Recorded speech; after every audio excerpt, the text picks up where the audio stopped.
America এই সময় রাশিয়ার থেকে বেশি রাশিয়ার প্রতি ভারতের রূপকে নিয়ে বিরক্ত রয়েছে।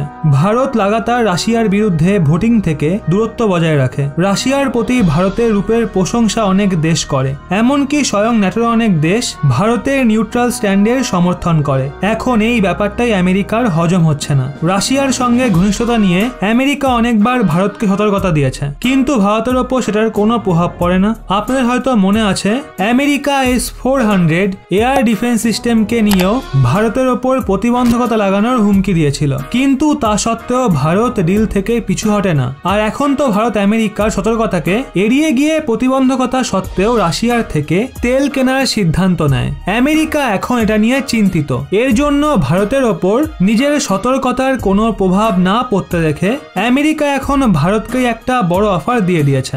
আমেরিকা জানে এই সময় রাশিয়া ভারতের ওপর নির্ভরশীল রয়েছে, কিন্তু ভারতও হাতিয়ার নিয়ে রাশিয়ার ওপর ভরসা করে। এর জন্য এখন আমেরিকা রাশিয়ান হাতিয়ারের আলোচনা করে বলে সে ভারতকে সুরক্ষা ক্ষেত্রে সহযোগিতা করার জন্য উৎসুক। আমেরিকা বলেছে ভারতকে এটা ভাবা উচিত হাতিয়ারের জন্য রাশিয়ার ওপর ভারতের নির্ভরতা কি ঠিক। আমেরিকা বলেছে রাশিয়ার প্রায় 60% মিসাইল কাজ করার মতো অবস্থায় নেই। আমেরিকা ভারতকে বলেছে সে স্বয়ং দেখে নিক যুদ্ধের ময়দানে রাশিয়ার হাতিয়ার কতটা খারাপ প্রদর্শন করছে। আমেরিকা এটা পর্যন্ত বলে দেয় যদি আমরা রাশিয়ার সঙ্গে লড়ার জন্য ইউক্রেনকে হাতিয়ার দিতে পারি তাহলে ভারতকে কেন দিতে পারবো না। আমেরিকা ভারতকে টোকা মেরে বলেছে আপনারা কি পুতিনের মতো মানুষের ওপর নির্ভরশীল হতে চাইবেন? কিন্তু ভারতের তরফ থেকে আমেরিকার এই বয়ান নিয়ে কোনো প্রতিক্রিয়া আসেনি। অবশ্য আপনাদের বলে দিই এমনটা নয় যে ভারত আমেরিকার থেকে হাতিয়ার কেনেনি।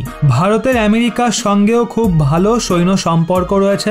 ভারত সুযোগ মতো পরিষ্কারভাবে বলেছে সে কোনো একটা দেশের ওপরই নির্ভরশীল থাকবে না। এজন্য ভারত রাশিয়া আমেরিকা ছাড়া ইসরায়েলের থেকেও হাতিয়ার কেনে। অবশ্য আপনাদের জানিয়ে দেওয়ার জন্য বলি ভারত এখন মেক ইন ইন্ডিয়ার দরুন স্বয়ং হাতিয়ার বানানো শুরু করে দিয়েছে। এক্সপার্টরা মনে করছেন এত তাড়াতাড়ি আমেরিকার ওপর ভরসা করা ঠিক হবে না। আমাদের এটা ভোলা উচিত নয় যখন এলএসিতে ভারতের চীনের সঙ্গে গতিরোধ চলছিল তখন রাশিয়ায় ভারতকে হাতিয়ার সরবরাহ করেছিল। তো বন্ধুরা আপনাদের এই নিয়ে কি মতামত?